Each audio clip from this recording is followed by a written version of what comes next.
یہ قوم بہت بدنصیب ہوگی اگر اقبال کو نہ جان سکی۔ اقبال محض ایک شاعر نہ تھے، اگر حقیقت پوچھیے تو اقبال مجدد وقت تھے۔ علامہ اقبال ایک غیر معمولی وجود ہیں۔ وہ صرف مفکر پاکستان ہی نہیں بلکہ امت مسلمہ کے حکیم، دانشور اور ایک ایسی صاحب بصیرت ہستی ہیں کہ جن کا دور آج بھی ہے اور آنے والی کئی صدیوں تک بھی رہے گا۔ ایران کے ملک الشعراء بہار نے علامہ کے بارے میں فرمایا کہ ہمارا دور اقبال کا دور کہلائے گا۔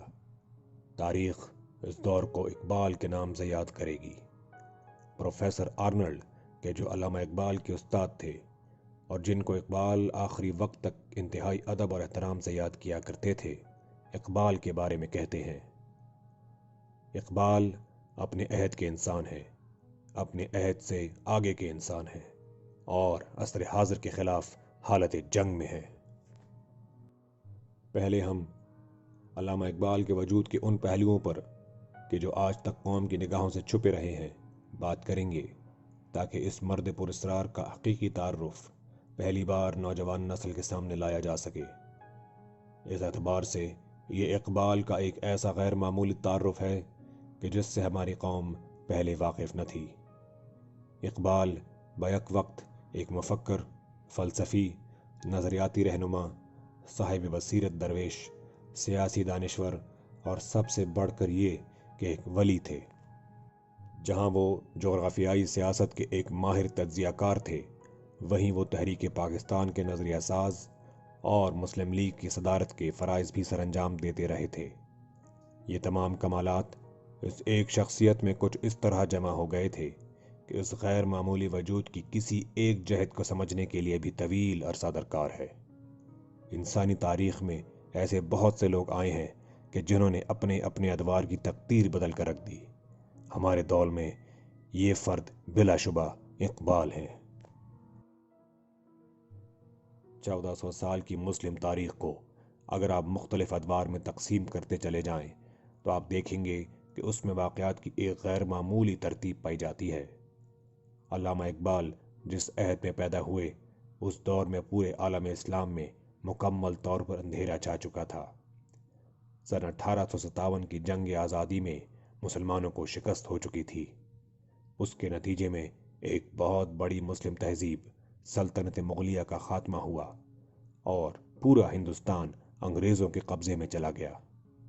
20ویں صدی کے آغاز میں خلافت عثمانیہ ٹوٹنے کے قریب تھی اور جنگ عظیم اول کے بعد امت مسلمہ کا کوئی ملک ایسا نہیں رہ گیا تھا کہ جسے مغربی طاقتوں نے اپنے نو آبادی نہ بنا لیا ہو۔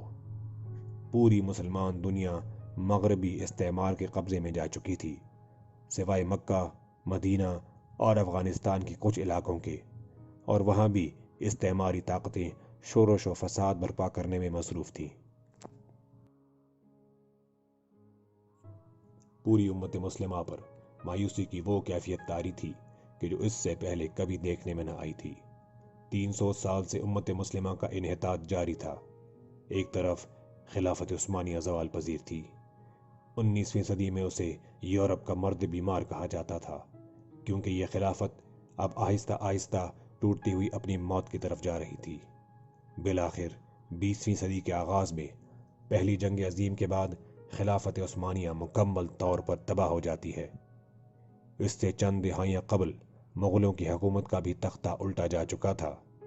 ایسے تاریک دور میں اقبال کا آنا اور ایک ایسی روحانی انقلابی سوچ دینا کہ جو اپنے وقت سے صدیوں آگے ہو، مسلمانوں بلکہ ساری انسانیت کے لیے تاریخ اور تقدیر کا بہت بڑا تحفہ تھا۔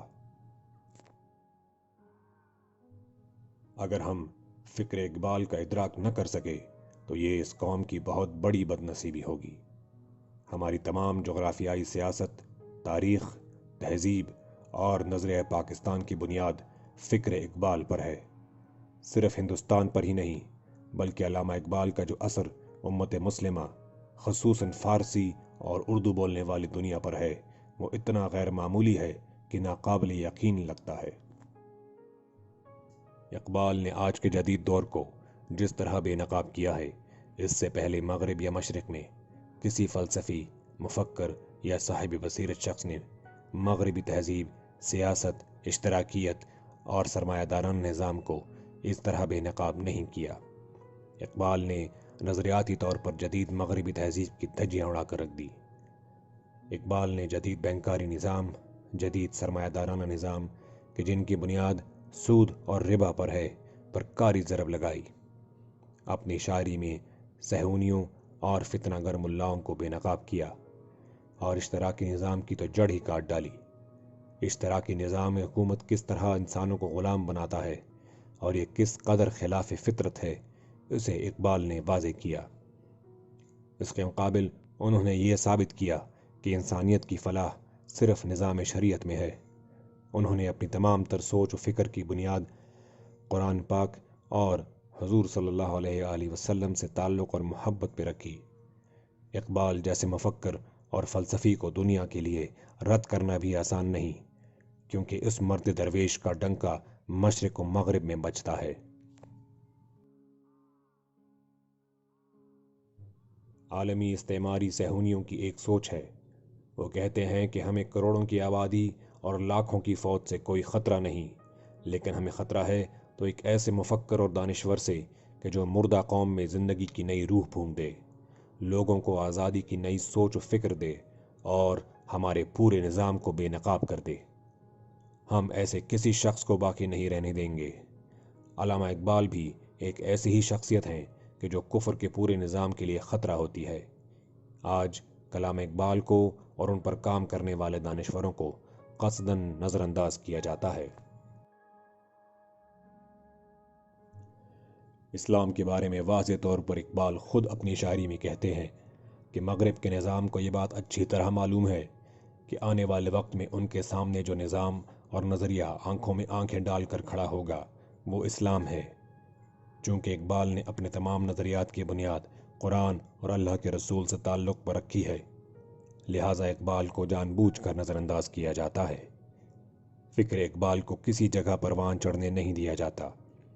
ان کی صرف وہ نظمیں کہ جو بے ضرر سی لگتی ہیں، مثلاً لب پہ آتی ہے دعا، پہاڑ اور گلہری، جگنو اور بلبل وغیرہ تو بچوں کو پڑھائی جاتی ہیں، لیکن ان کی وہ شاعری اور ان کے وہ پیغامات، ان کی کتاب reconstruction of religious thought in Islam, ان کا وہ فلسفہ کہ جو دنیا میں انقلاب برپا کرتا ہے، اشتراکی اور سرمایہ دارانہ نظاموں کے خلاف اعلان جنگ کرتا ہے، جو مسلمانوں کو حوصلہ اور امید دیتا ہے، ان کو شاہین بناتا ہے، اپنے پیروں پر کھڑا کرتا ہے، انہیں خودی، خودداری، عزت اور وقار کا درس دیتا ہے، کو یوں غائب کر دیا گیا ہے جیسے وہ تھا ہی نہیں۔ یہی اس سیریز کے اہداف میں سے اولین ہے کہ ہم اقبال اور ان کے کلام کو پھر سے زندہ کریں اور اپنی نوجوان نسل کے سامنے ایک عملی پیغام کے طور پر پیش کریں۔